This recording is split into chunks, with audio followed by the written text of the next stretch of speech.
मुसीबतों से भागना नए मुसीबतों को निमंत्रण देने के समान है। अगर आप समय पर अपनी गलतियों को स्वीकार नहीं करते हैं तो आप एक और गलती कर देखते हैं। आप अपनी गलतियों से तभी सीखते हैं जब आप अपनी गलतियों को स्वीकार करते हैं। हम चाहें तो अपने आत्मविश्वास और मेहनत के बल पर अपना भाग्य खुद लिख सकते हैं, और अगर हमको अपना भाग्य लिखना नहीं आता तो परिस्थितियां हमारा भाग्य लिख देगी। आप यह नहीं कह सकते हैं कि आपके पास समय नहीं है, क्योंकि आपको भी दिन में उतना ही समय मिलता है जितना समय महान एवं सफल लोगों को मिलता है। श्री कृष्ण कहते हैं, जीवन में समय समय पर चुनौतियों और मुसीबतों का सामना करना पड़ता है एवं यही जीवन का अटल सत्य है। एक शांत समुद्र में नाविक कभी भी कुशल नहीं बन पाता। विश्वास में वह शक्ति है जिससे जुड़ी हुई दुनिया में प्रकाश लाया जा सकता है। विश्वास पत्थर को भगवान बना सकता है, और आप विश्वास भगवान के बनाए इंसान को पत्थर दिल बना सकता है। जीवन में कठिनाइयां हमें बर्बाद करने नहीं आती हैं, बल्कि यह हमारी छुपी हुई सामर्थ्य और शक्तियों को बाहर निकलने में हमारी मदद करती है। कठिनाइयों को यह जान लेने दो कि आप उससे भी ज्यादा कठिन हो। किसी डिग्री का ना होना दरअसल फायदेमंद है। अगर आप इंजीनियर या डॉक्टर हैं, तब आप एक ही काम कर सकते हैं, पर यदि आपके पास कोई डिग्री नहीं है तो आप कुछ भी कर सकते हैं। बारिश के दौरान सारे पक्षी आश्रय की तलाश करते हैं, लेकिन बाज बादलों के ऊपर उड़कर बारिश को ही अवॉइड कर देता है। ब्रह्मांड की सारी शक्तियां पहले से हमारी हैं। वो हम ही हैं जो अपनी आंखों पर हाथ रख लेते हैं और फिर रोते हैं कि कितना अंधकार है। अगर आप उन बातों एवं परिस्थितियों की वजह से चिंतित हो जाते हैं जो आपके नियंत्रण में हैं, यही तो इसका परिणाम समय की बर्बादी और भविष्य का पछतावा है। श्री कृष्ण कहते हैं कि जो एक बार अपमान सह ले वो मनुष्य है, जो 2 बार अपमान सह लेता है वो महात्मा है, और जो तीसरी बार अपमान सह लेता है वो व्यक्ति मूर्खों की गिनती में आ जाता है। दोस्तों, कई लोग कहते हैं कि लोग बेवजह हमारा बार बार अपमान करते हैं, कुछ कहते भी नहीं तो भी लोग हमारा अपमान देते हैं। पर अगर कोई हमें बार बार तंग करे, अपमान करके हमें ताना मारता रहे या हमारी हंसी उड़ाते रहे, तो हमें क्या करना चाहिए? या फिर उसका जवाब देना चाहिए। यदि आप बार बार अपमान सहते रहेंगे तो आप खुद को हमेशा अपमानित महसूस करेंगे और लोग भी आपके कदर करना छोड़ देंगे। कोई भी आपको कुछ भी कहकर चला जाएगा। यदि आप चाहते हैं कि कोई आपका अपमान न करे तो आपको अपने स्वाभिमान की रक्षा खुद करनी होगी। सहनशीलता में और मूर्खता में बहुत अंतर है। जो इंसान गलत करता है, अत्याचार करता है, अन्याय करता है, वो तो पाप का भागी है। पर जो इंसान चुप होकर अत्याचार को, अन्याय को सहता है, वो भी पाप का भाग्य है। क्योंकि अत्याचारी को अन्याय को पहले बार में रोक दिया जाए तो उसकी हिम्मत बढ़ेगी ही नहीं। अगर हम उसे छूट दे देंगे, उसे कुछ नहीं कहेंगे, अगली बार वह हमें ही सताएगा।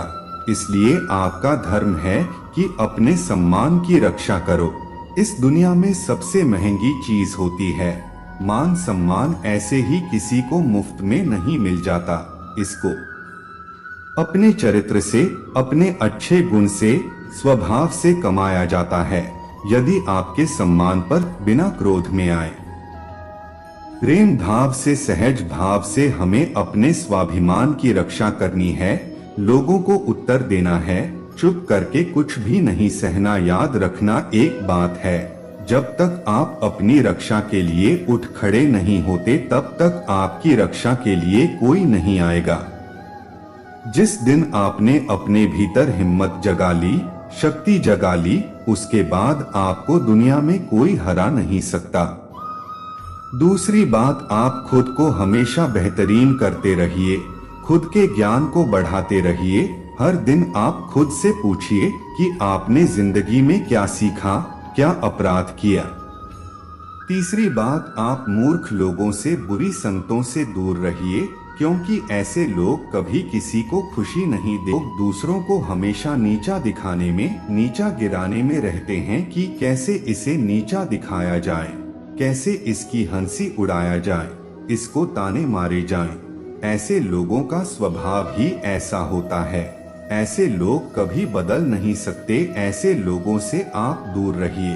अगर जिंदगी में आप इन 3 बातों को याद रखेंगे, अपने जीवन में उतारेंगे, कोई भी व्यक्ति आपको अपमानित नहीं कर पाएगा। तो अपने स्वाभिमान, अपने सम्मान के रक्षा आपको खुद करना आना चाहिए। दोस्तों, अगर यह वीडियो पसंद आई हो तो वीडियो को लाइक और चैनल को सब्सक्राइब जरूर करें। जवाब देता है जिससे हम चुप हो जाते हैं। हम क्या करें, हम बात नहीं कर पाते। जब तक आप बात नहीं करेंगे तब तक आप बात करना नहीं सीख पाएंगे। ऐसे तो आपको हर कोई चुप करा के चला जाएगा। जितना आप बात करेंगे उतना लोगों की बातों का बेहतर जवाब दे पाएंगे। आप बात ही नहीं करेंगे, आप उत्तर ही नहीं देंगे, तो कैसे आपकी बुद्धि का, आपके वाणी का विकास होगा। एक व्यक्ति तैरने गया। जब वो पहले दिन तैरने के लिए पुल में उतरा तो उसे तैरना तो आता ही नहीं था, तो वह डूबने लगा। उसका दोस्त वही पास में खड़ा था। वह व्यक्ति हाथ पैर चलाने लगा पर वह डूबता जा रहा था। फिर उसके दोस्त ने देखा कि यह डूब जाएगा, फिर उसको बचाकर बाहर ले आया। वह व्यक्ति पानी से इतना डर गया, उसने कहा, मैं पानी में तभी जाऊंगा जब मुझे तैरना आ जाएगा। क्या ऐसा संभव है? क्या कोई व्यक्ति पानी में उतरे बगैर तैरना सीख सकता है? ठीक उसी प्रकार जब आप लोगों के बातों का उत्तर नहीं देंगे, जवाब नहीं देंगे, तो आपको बात करना कैसे आएगा? आप ऐसे चुप करके सहते जाएंगे तो कैसे बात कर पाएंगे? याद रखना एक बात, अगर आप हर किसी की बातों को ऐसे चुप करके ऐसे रहोगे तो आप जिंदगी भर अपमानित होते रहेंगे। प्रेम भाव से, सहज भाव से लोगों की बातों का उत्तर देना सीखिए। बिना क्रोध में आए, यही तो भला है। लोगों को उत्तर देना नहीं आता, क्रोध करना आता है, झगड़ा करना आता है। आपको इन्हीं बातों का अभ्यास करना है कि बिना आवेश में आए, बिना क्रोध में आए। प्रेम भाव से, सहज भाव से हमें अपने स्वाभिमान की रक्षा करनी है। लोगों को उत्तर देना है, चुप करके कुछ भी नहीं सहना। याद रखना एक बात है, जब तक आप अपनी रक्षा के लिए उठ खड़े नहीं होते तब तक आपकी रक्षा के लिए कोई नहीं आएगा। जिस दिन आपने अपने भीतर हिम्मत जगा ली, शक्ति जगा ली, उसके बाद आपको दुनिया में कोई हरा नहीं सकता। दूसरी बात, आप खुद को हमेशा बेहतरीन करते रहिए, खुद के ज्ञान को बढ़ाते रहिए। हर दिन आप खुद से पूछिए कि आपने जिंदगी में क्या सीखा, क्या अपराध किया। तीसरी बात, आप मूर्ख लोगों से, बुरी संगतों से दूर रहिए, क्योंकि ऐसे लोग कभी किसी को खुशी नहीं देख सकते। ऐसे लोगों को दूसरों की खुशी से ईर्ष्या होती है। ऐसे लोग दूसरों को हमेशा नीचा दिखाने में, नीचा गिराने में रहते हैं कि कैसे इसे नीचा दिखाया जाए, कैसे इसकी हंसी उड़ाया जाए, इसको ताने मारे जाएं। ऐसे लोगों का स्वभाव ही ऐसा होता है। ऐसे लोग कभी बदल नहीं सकते। ऐसे लोगों से आप दूर रहिए। अगर जिंदगी में आप इन 3 बातों को याद रखेंगे, अपने जीवन में उतारेंगे, कोई भी व्यक्ति आपको अपमानित नहीं कर पाएगा। तो अपने स्वाभिमान, अपने सम्मान के रक्षा आपको खुद करना आना चाहिए। दोस्तों, अगर यह वीडियो पसंद आई हो तो वीडियो को लाइक और चैनल को सब्सक्राइब जरूर करें।